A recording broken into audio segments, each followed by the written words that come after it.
Thanks. Thank you all very much.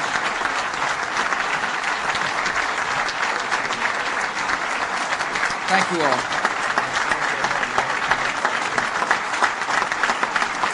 Please be seated. Thanks for the warm welcome. It's nice to be back to the FBI again. Last time I was here was 14 months ago, and our country just realized we were at war. We just learned that America was a battlefield. And since the morning this country was attacked on September the 11th, folks in law enforcement all around the country have been working under urgent and difficult circumstances. And the first thing I want to tell you all is that this nation is grateful for your hard work. Across the world, we're tracking and confronting and defeating international terror. Within our own country, we're taking unprecedented measures to protect the American people against a serious and continuing danger. There is no such thing as perfect security against a hidden network of cold-blooded killers. Yet abroad and home, we're not going to wait till the worst dangers are upon us. We continue to be in a state of war, but we're making progress. And today I want to talk about the Terrorist Threat Integration Center, which will help us meet the challenges of war. Will help us do everything we can to say clearly to the American people, we're working overtime to protect you. We're doing everything in our power to make sure the homeland is secure. The officials who are present here represent thousands of patriotic Americans who know that we've been called into action, that this is a new era. One of the reasons I express such confidence in the country is because I understand the character of the people who've been called into action. And there's no doubt in my mind we will prevail. I want to thank Attorney General John Ashcroft for doing such a fabulous job at the Department of Justice.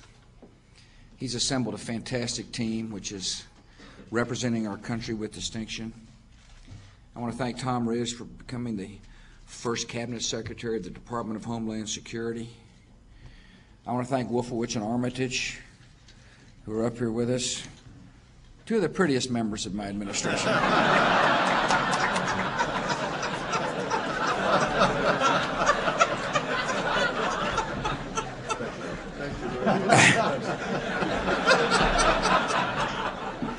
They're doing a fabulous job. Paul works with the Secretary of Defense, Don Rumsfeld. Dick works with the Secretary of State, Colin Powell. Both these men are incredibly important members of a team that is doing everything in our power to protect freedom and security and peace. I appreciate their hard work. I want to thank Bob Mueller, who's transforming the FBI. He's got all my confidence, and so does the director of the CIA, George Tenet. Both these men head incredibly important agencies in our war against terror. Both of them have responded to the call. America is better off for their service to our country. I want to thank the members of Congress who are here. I see Senator George Allen is here, Chris Cox, Frank Wolf, Jim Turner, and Jane Harmon, members of the Congress, the House, the last four, representing both political parties. I want to thank you for your dedication to the country. It's been a joy to work with you all to better secure our homeland, to join together to do everything we can to protect America. I also want to thank the Chief Ramsey who's here, and Chief Moose, and Jim Pasco. I appreciate you all and all the other local law enforcement officials who have come today. You play an integral role in the defense of our country. You're on the front line, and for that the American people are grateful. When you get back home, I hope you tell the troops how much I respect them and what they do, how much America counts on them, and how grateful we are for their sacrifices on behalf of the safety and security of the American people.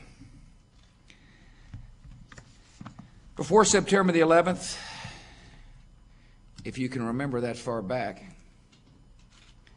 we all thought oceans could protect us from attack. The nation thought we were secure from any gathering danger that might be occurring somewhere else. After all, our history pretty well predicted that we would be safe. But everything changed on that morning, and it's important for our fellow citizens to understand that everything did change. That we must do everything in our power to stop an enemy from coming here to hurt us. That's our first task. Last week's decision to raise our national terrorist threat is a stark reminder of the new era we're in. That we're at war, and the war goes on. We got agencies at every level meeting threats. We got people standing and watch 24 hours a day. Perseverance is power in this war. Determination is essential in this war. We will persevere. And it doesn't matter how long it takes. See, that's the nature of the country that we live in. We owe it to our citizens to protect us within the Constitution that we're all sworn to uphold. And we will do that. We're not only doing everything here at home, but we're doing everything we can abroad. Let me first tell you this.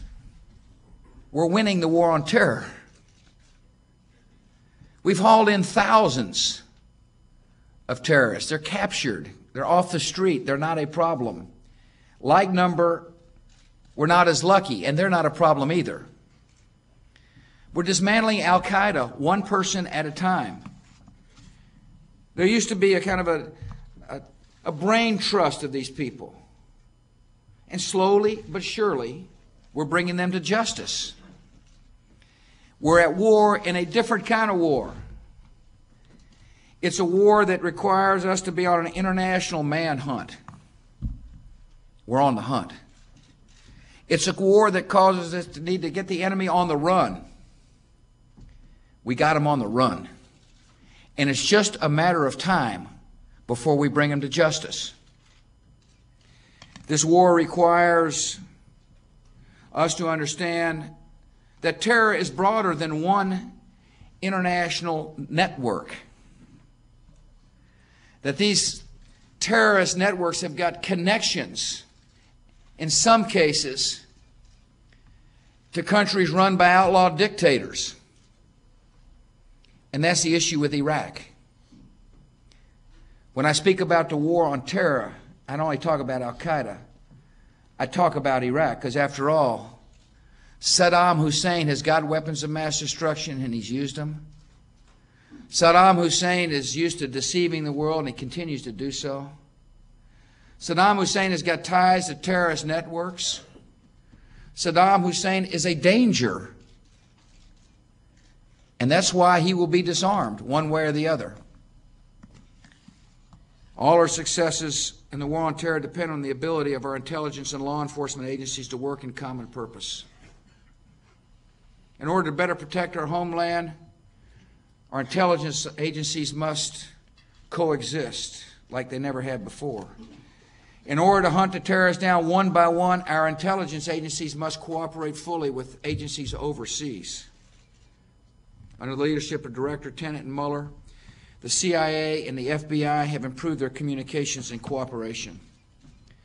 These agencies are now quicker to share intelligence with each other.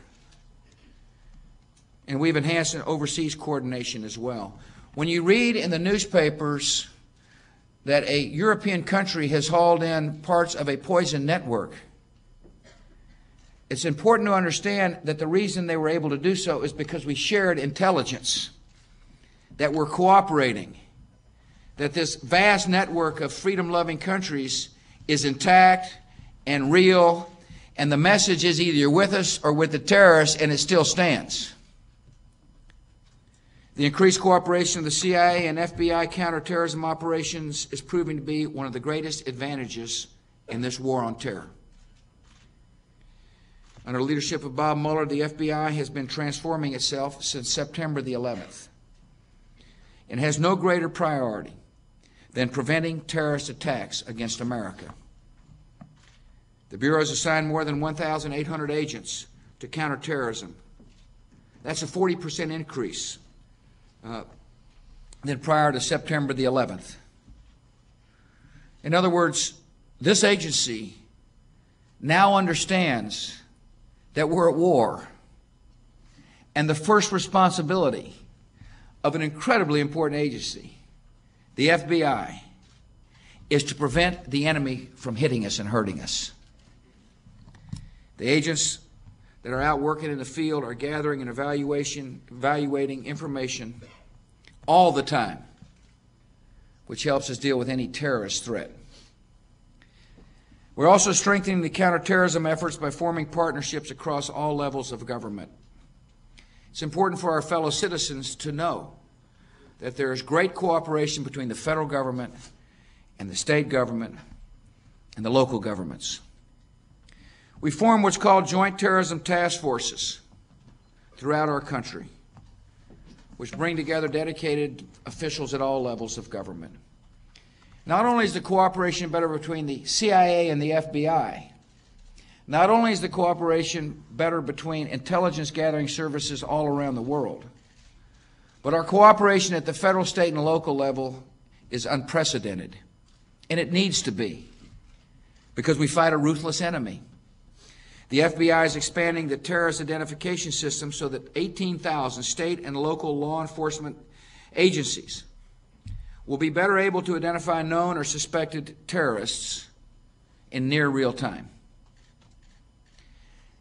Local police officers will be able to access federal terrorism information from their squad cars.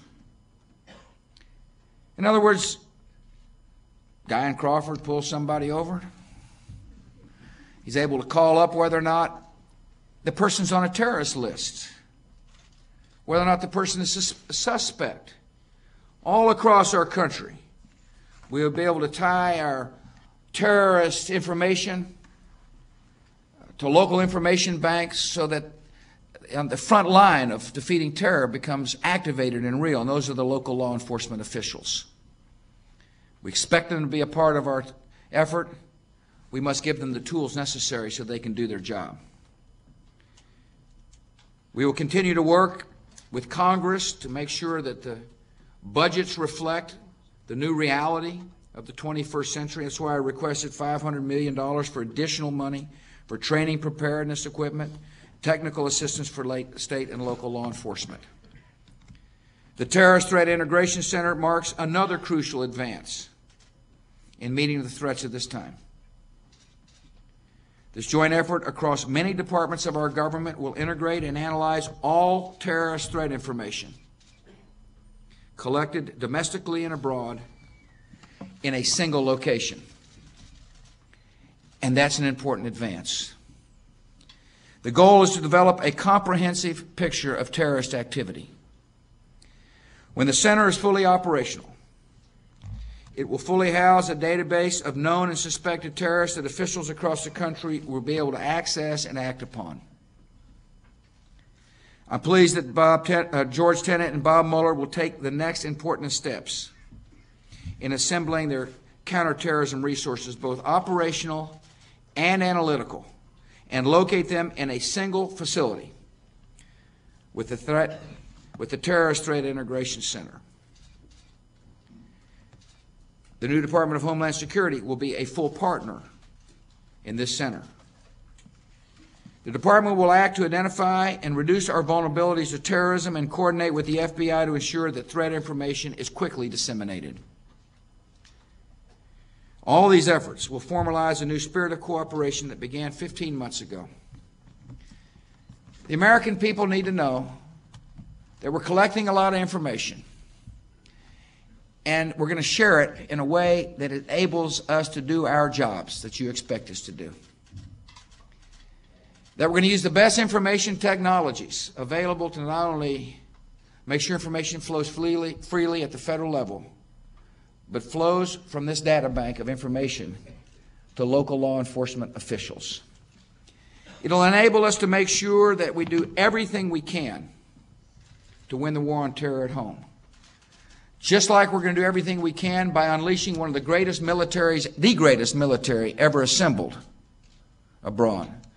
We got fabulous men and women in uniform who are on the hunt. The finest, bravest soldiers ever known to mankind are helping us track them down one by one.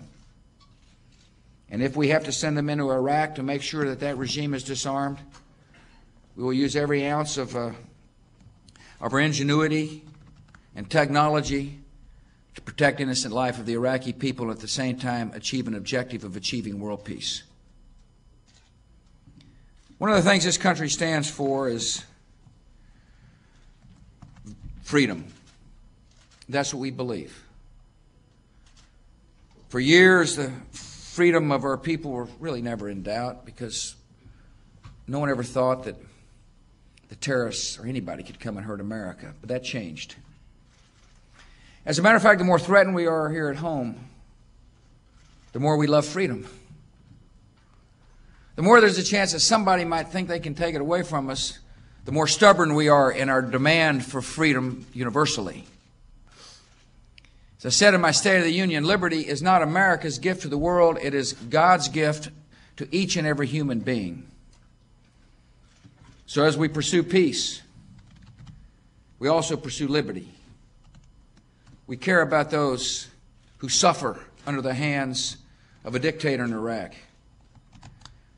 We care deeply about those who dissent and then are tortured, about those who express an opinion other than what the dictator thinks and are raped and mutilated. The condition of the Iraqi citizen is on our mind and in our hearts. And as we work to secure the peace, we'll always hold those values of freedom dear to our heart. There's no question in my mind that the challenges we face will be overcome